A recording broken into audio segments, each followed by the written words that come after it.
And now I have no eyes. I choose to see with light instead.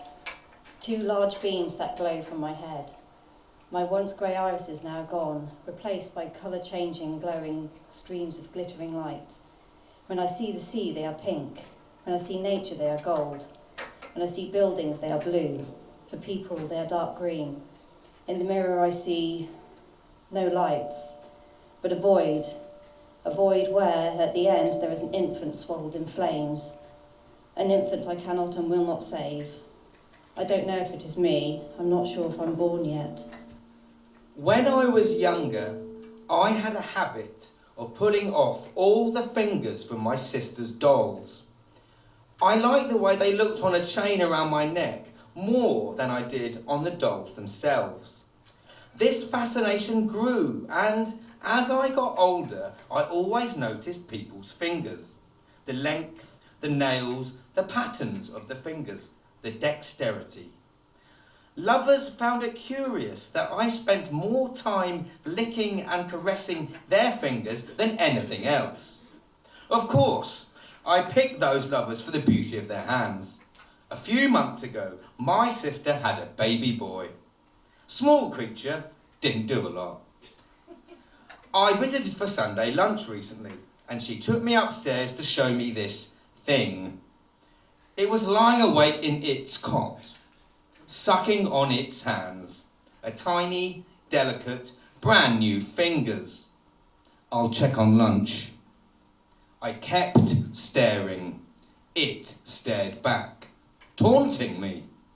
I quickly took up a cushion and silenced the cooing creature. I removed a penknife from my pocket and sliced into those tiny fingers one by one, wrapping them in a handkerchief. I washed my bloodied hands, took my coat, and crept out the back door. I use vinegar to clean everything. Clean, clean, clean. I love to clean. Vinegar's original guise was a sour wine. Did you know that? I squealed when I read that. I was so excited. I am always so fond about finding out about vinegar. I collect vinegar bottles too. I have a range from different eras and from around the world. It is the only reason I travel, to experience different vinegars. The contents, of course, go on my beautiful work surfaces. My flat is immaculate. I scrub, scrub, scrub. The smell of vinegar fades after a little while. Not that I mind, of course. I sprinkle it on my bed sheets. I have even taken to bathing in it. My favorite for this is apple cider.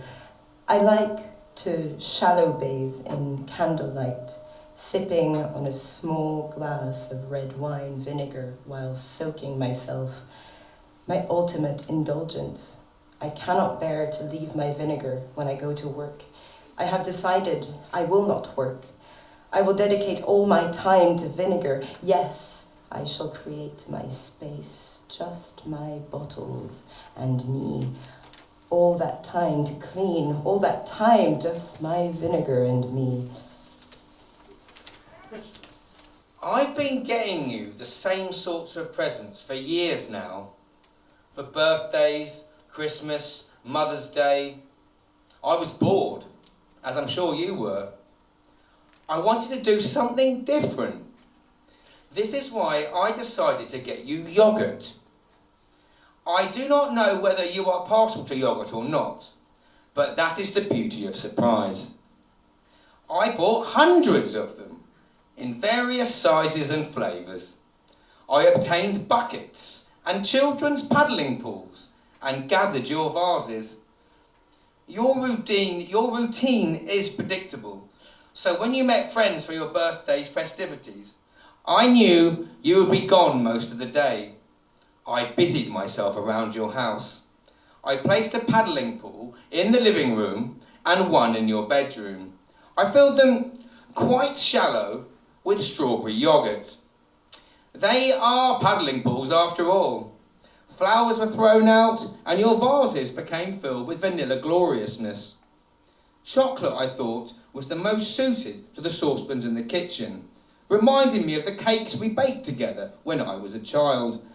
I filled a row of buckets in the hallway with blueberry decadence, and I couldn't help but lick some off my finger. I looked at the clock. It was nearly 6 p.m. I knew you would be home soon, and, sure enough, 7 minutes later, I heard your key in the door. I looked around. My work was done. I jumped into the living room paddling pool, fully clothed, and enjoyed the shock of the look on your face as you walked in. Happy birthday, Mum. Hello. There are two people standing before you, a man and a woman, well dressed in black. The man is tall, dark-haired, blue-eyed, long-woolen coat. The woman is blonde. Her hair falls around her shoulders and over her black fur collar. Her eyes are shining green and her scarlet lips are pulled into a wide smile, teeth are brilliant white. You're going to die one day, she said cheerfully. We're here to talk to you about your care and your funeral plans. Now, you're already aware that you will die, that your lover will die, your parents, your friends, your children. Don't deny it, you will. You will cease to be a conscious living state. Your heart will stop, your cells will no longer receive oxygen, and your blood will drain and create a discolouring on your skin. Your mouth will have that I just fell asleep look, only you'll look pale. Have you thought about your death? You must have. If not, why not? What about your funeral? And come on, you must have, at least the music. And your care plans? A lot of people haven't thought about this. A will, the man finally speaks. Oh, you've done that, but is it up to date? And we hope you have a list of passwords and details so loved ones can access everything they need. Well, no, you haven't thought about that. You should, you could die at any time. Hurry up, you've only got a week. On my commute, I go through a tunnel in which there are two travellators, moving walkways. Weird, what is the point? Are my own two legs not sufficient? What I've noticed is that my fellow commuters do not walk idly along in the way that I do. They stand, all of them, stand in straight lines. Some look at their phones, some stare straight ahead, some look around, but none walk. I like to walk. I like the superior feeling it gives me when I walk past everyone. Like I know the secret to actually getting around instead of being idle. So, do you get to the end if you stand? It moves. But that's the point, isn't it? Why stand when you can walk? There is space. One day, I decided to try something. I skipped. I skipped to the end, and when I stepped off, I looked behind. No one followed. No one cared. No one noticed. The next day, I ran. I ran to the end. I ran back again. I did this 13 times. Still, nothing. I look back. I am in my hallway at home. With just one ball of wool, I can create a whole world. I once knitted a small universe, and this is the universe in which I now live, watching you. I knit and knit and knit. I have made the mundane, the scarves and socks and jumpers. I have made tiny dolls and blankets and animals. I want to create love, hate, fury, peace, death. I want more. With every ball of wool, I want emotion. I want you to feel that love you feel.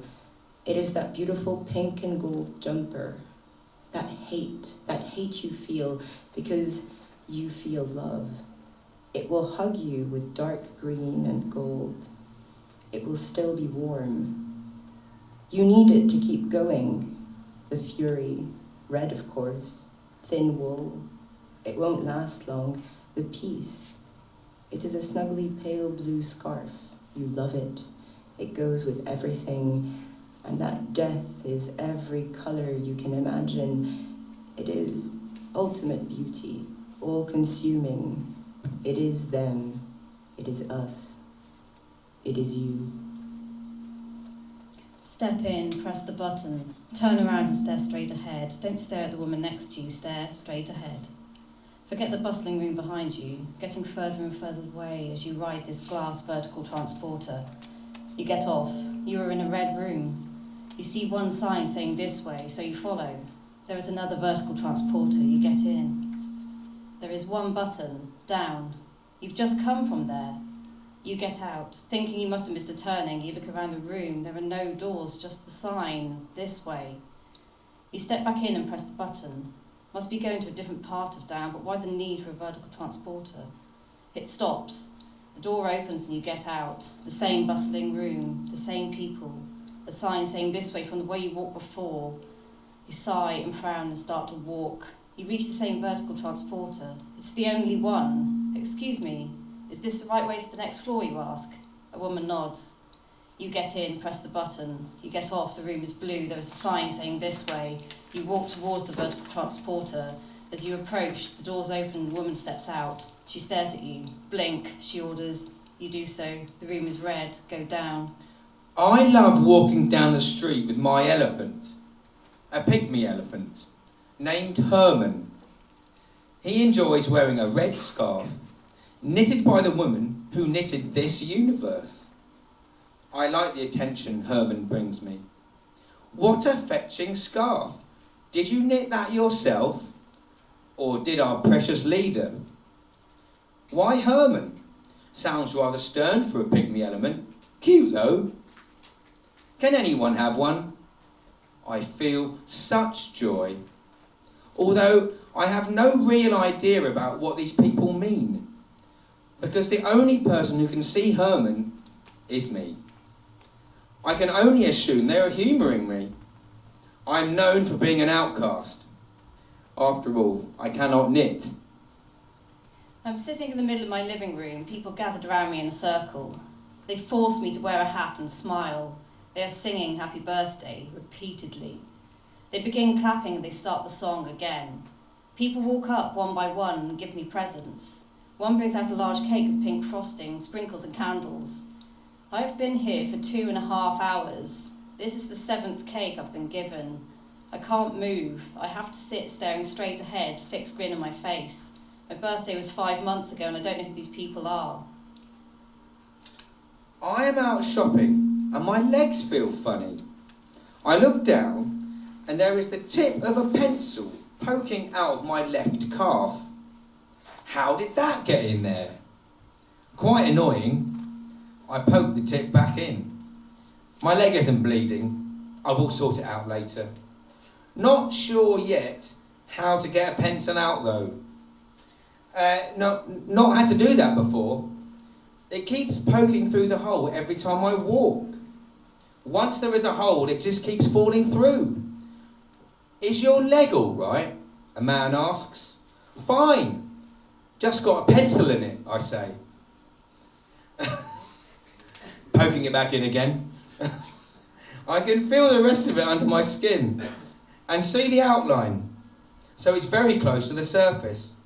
I don't know. Can pencils be absorbed? I was sketching in bed the other night. I am reluctant to pull it out in case my skin tears. I hasten home. I sit on the bus so I can sit down. Get on the bus so I can sit down. I tuck the pencil again and I stand at my stop. I get in and sit on my sofa. I ease my leg up and gently tease out the pencil tip. It isn't painful. After a couple of minutes, it's in my hand. A clean, sharpened pencil.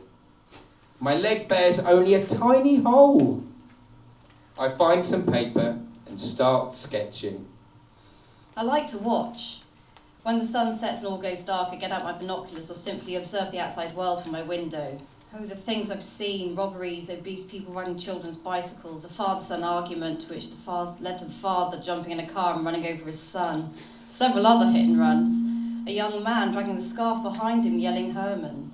But one of the most amazing things I've ever seen from my window was 2 nights ago. Looking through my binoculars, I saw a man stumble by some trees clutching his head. He slowly looked up and looked around. He finally seemed to focus on a spot in front of him, and pale purple beams started to emerge from his eye sockets. The beams grew longer and brighter. He held his arms out to his sides and relaxed. The beams started to swirl around him, forming glittering hands clutching at his body. They constricted more and more until there was nothing but a lilac cloud drifting out to sea. The sky was filled with beautiful coloured clouds the next day. I've been seeing this man for a few months. Tall, handsome, charming, the usual. Having been alone for most of my life, I could hardly believe this to be true. But he is perfect. Tonight is a date night, and he says he has a special present for me. I'm intrigued. He isn't usually one for surprises. We meet, at my request, by my favorite park fountain. After a peck on the lips and a general talk about our days, he presents me with a black box. "Open it when you get home," he whispered. Off I scurried.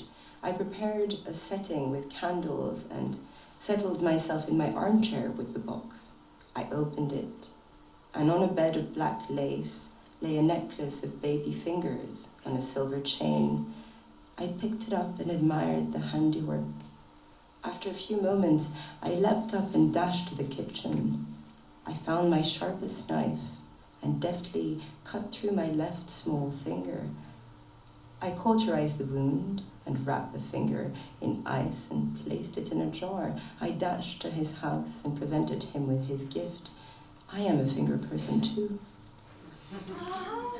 I'm returning from a long meeting, a meeting about the colour green. It took all day, as I'm sure you can imagine. I'm tired and I'm trying to find my way back to my hotel. I've been wandering around this underground train station for what seems like hours. I keep missing my turning, getting on the wrong train, having to go back. I'm on this moving walkway for the 15th time. And maybe it's my tired eyes, but there's a man running back and forth on the next one. It seems like a good idea. Maybe he's trapped here too. Maybe it'll keep me awake. No one seems to care he's doing this. I tried a few times, but I still feel tired. And he's vanished now. All but 2 other people have gone. I see a green light emerge in front of me. Go. I take a deep breath and decide to run one more time. I'm back in the meeting room. Viridian. There's no green pigment in green eyes. I prefer this shade. What do you think? This was once my college lab. This once bright, fun place is now abandoned in favour of a series of meeting rooms and office space. They kept it just in case, but it is very hidden. Behind a big portrait next to a vertical transporter at the end of a long corridor marked by a sign saying, "This way." But I know where it is, and I visit here often. The comforting fading smells of a concoction of chemicals and rotting wood. A tiny crack of light creeping in through the wooden panels covering the glass. This is my peaceful place. I can almost feel my chemistry teacher standing at my side, observing my usually shaking hands. I burned this hole in his desk. A careless child I was. They never even cleaned. They kept everything the same. The glassware still on the table, the Bunsen burners ready for use at the back of the room. Even a burette and an Erlenmeyer flask set up for titration. My favourite. I go over to the blackboard and write my name over and over again. Maybe, maybe, maybe, maybe, maybe. I hear a shuffling outside. Is this the way to the next floor? I hear that a lot. I am glad I know my way around. I crawl into my cupboard, ready to emerge and visit my lab another day. I need to tell you that this is all a dream. My fevered mind still holds a shred of sanity to know that this is not real. A couple of years ago I was bitten. Now I'm a husk of a person controlled by a parasite. I sleep most of the time, save for a few confused, feverish bursts. My family watch me from a corner, waiting for the day I finally die. This parasite makes me see and feel strange things. I feel I have no eyes, just burning pits. I feel my family watching me, especially at night when I'm as active as I can be. I miss the freedom of running and the energy. My fingers and toes tingle. The days just merge into one. I think my family tried to feed me liquids and soft foods to keep me going, although it seems pointless. My sense of taste has been very limited, and most things taste and smell of vinegar. I'm soon to die, I hope. I think it was my birthday the other day, a few days ago, I don't know. I have a vague memory of hearing the song, but I cannot tell whether this too is part of my dreams. My body shakes and my eyes flutter open. I can make out the outline of my smiling controller, my parasite, the only part of this that isn't a dream. There is a missing glass vase from my mantelpiece. It vanished yesterday. I suspect my nephew took it for his mother's surprise birthday party. I didn't go, not my thing, but I am not sure it was him or whether I am just going crazy. All I know is that my vase is gone, and I am rather cross. It is blue glass, quite ornate, a nice lace pattern. It was a gift a few years ago from a dear friend now dead. It had better be returned in one piece. My doorbell just rang. I'm not expecting visitors. And indeed, I have none. There is no one there, just a box in a bag. Oh, and a note. Borrowed this. Had too much yogurt for Mum's surprise and needed something to put it in. So it was him. Well, it is in one piece and it is safe, so I can't be too cross, but oh no, he didn't wash it. It still has yogurt in it. What kind of surprise party was this? And why yogurt? I wasn't aware my sister was so keen. Maybe I should ask. It could be a good Christmas present idea. I go to the sink and start to scrub. I've heard that vinegar is good for cleaning, but I have no idea what it is like for glass. I just want my vase to shine again. You wait and wait and wait. It is cold and it's been raining earlier, but you don't mind that. It is refreshing. You put your coat collar higher around your neck and the remaining rain drops down your sleeve. You start to hear the tracks sing, and in the distance, a sparkling black train starts to creep in. It gets nearer and nearer, then stops neatly in front of you. The driver looks odd, thin, barely human, you think. His hat pulled low over his face, but you can see a grin, unsettling and inviting all at the same time. You see a couple approach the platform tentatively and glance at the door. Wrong one. This isn't for us, they say. They walk off, a spring in their step. Your feet, on the other hand, feel heavy. You board because you have to. You probably won't get off this train. You wake up. Your eyes are open, but it's still black. As you come to, you realise that you're in a box. You try to move. It's very small. You put your hands up in front of you. There are only a few inches before you hit a wooden lid. You push, but nothing. You realise you've been buried alive. How? You only went for a nap. You had a cold or so, you thought. You needed to rest, and now you're here. Breathe. You try not to panic. Someone must realise. You think about yelling or hitting the top, but it would be pointless. You're too deep underground. Buried alive, not how you thought you'd go. You see a flash of movement out of the corner of your eye, your smiling controller. Then you see beams of light coming towards you. You realise they are flames. And amongst these flames you see an infant. It is you. You're not born yet.